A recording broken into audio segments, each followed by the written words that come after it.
I didn't expect the Outer Limits to so effectively make the case for women's liberation, but here we are. Let's get to it, shall we? You should see me in a tank top. Are you coffee?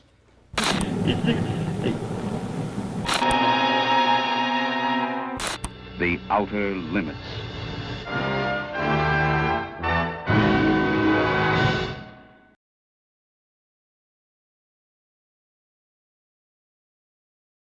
Our story begins when a giant shuttlecock in the sky removes 6 square blocks of suburbia and transports it to the faraway planet Luminous.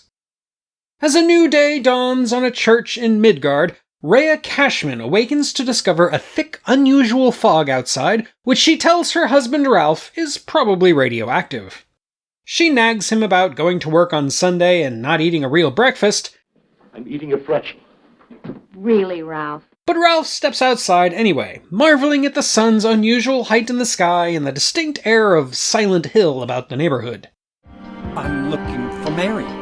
Have you seen her? Didn't you say she died? Oh, yeah. He also discovers his neighbor, Dr. Simon Holm, trying to get to church but having trouble with his car. Ralph offers to give him a lift, and then asks his wife to go look at the doctor's engine.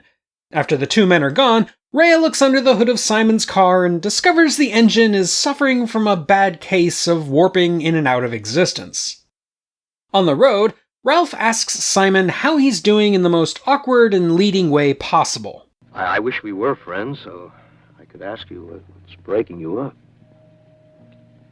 How did you know my wife and I were separating? And learns that the doctor and his wife, Andrea, are about to separate after a little over a year of marriage. Ralph offers him some sexist relationship advice. Marry a dumb girl or marry a smart girl, but keep away from the intelligent ones. And sends him on his way, before trying out the radio. Man, Skrillex is the worst. He comes to a place where the fog is so thick he can't see more than a foot in front of himself, kind of like being at a Grateful Dead concert back in the day, and so he rolls down the window, only to start coughing like a dweeb. If only there were a very simple way of keeping it out of the car. He stops driving when a Minoc attacks, and then he stumbles out onto the alien surface, which looks a lot like New York after the Stay Puft Marshmallow disaster of 1984. There, he meets a bunch of aliens, who tell him to talk to the hand. Meanwhile, Simon returns from church to find his wife, Andrea, fully packed and ready to leave, only she can't get a taxi because the phone lines aren't working. The two talk about the dismal state of their relationship, with Simon saying he still loves her and Andrea telling him that she resents his demands that she stay at home like a slave. Knowing they can't resolve this argument, Andrea tries to leave in their car, which is working again. But that's when Ralph gets back, disheveled, covered in weird growths, and trying to perfect his gait to be an extra in that movie George Romero is going to make in a few years. Simon runs to examine him, but Ralph insists that nobody can touch him. Instead, the doctor and his wife run into their neighbor's house to discover their phone is out too, leaving Rhea alone to witness her husband get Travis Waltoned. Simon and Andrea go back outside and ask Rhea what happened. Did you see where he went? Yes. Well, where?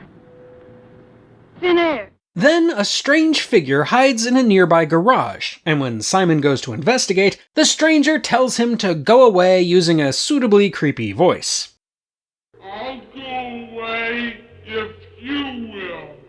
Knowing that the plot must happen, Simon refuses to leave, so the stranger runs out, reveals himself to be a diseased-looking teenage alien, and carjacks Andrea. Simon runs after them, into the thick fog, where he finds to his horror that he's inside one of those Chesley Bonestell paintings the director had lying around.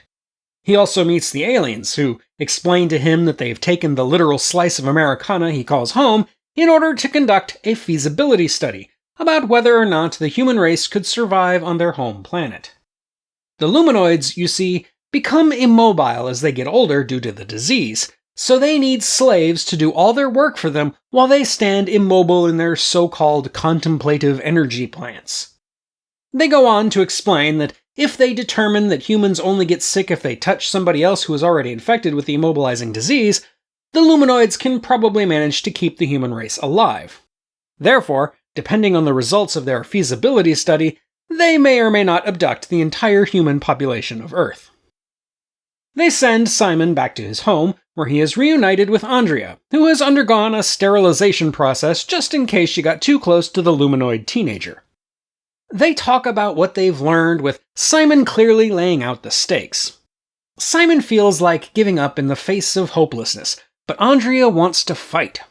Suddenly, Simon realizes the plot is a reflection of his marital problems, so he apologizes to Andrea and then decides to go door to door and tell everyone to meet at the church.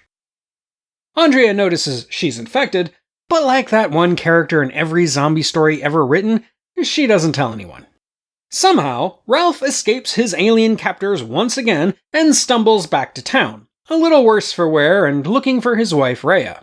He accosts Andrea, keeping her from the meeting at the church, as Simon explains everything to the assembled mass. When Ralph and Andrea finally make it, the audience gasps and cowers from the infected man, only to be scolded by the priest for forgetting that he is their neighbor and should be treated with compassion. Then Andrea confesses to Simon that she's infected too. That plot thread went nowhere fast. At this point, Simon realizes what needs to be done to save humanity, and he lays it out as clearly as he can to everyone. He convinces them that they have to embrace the infection to ensure the failure of the feasibility study, and so they all decide to hold hands, presumably spreading the disease amongst themselves and dooming them to a terrible fate, which they have chosen over slavery. And that's how it ends. I mean, wow. This is a powerful episode that doesn't mind getting incredibly provocative, not just in having such a brutal conclusion, but also in tackling social issues that might have been a bit too heavy for a straight drama. This is one way in which science fiction can burn bright, and this episode is utterly brilliant in that regard. It's also well made, with memorable creature designs, good acting all around, and a pace that manages to fill the entire hour without feeling too long. It's not perfect, the budget does show itself in the sets, especially the non-existent church, and the writing isn't exactly subtle, but it's easily one of the best the series has to offer. And that's all I have on a feasibility study. Now, as always, do all those YouTubey things, check out my Patreon, and all that other good stuff. But until next time, this is the Unapologetic Geek, telling you to never be ashamed of what you love. As long as you're not hurting anybody. Pretzels for breakfast?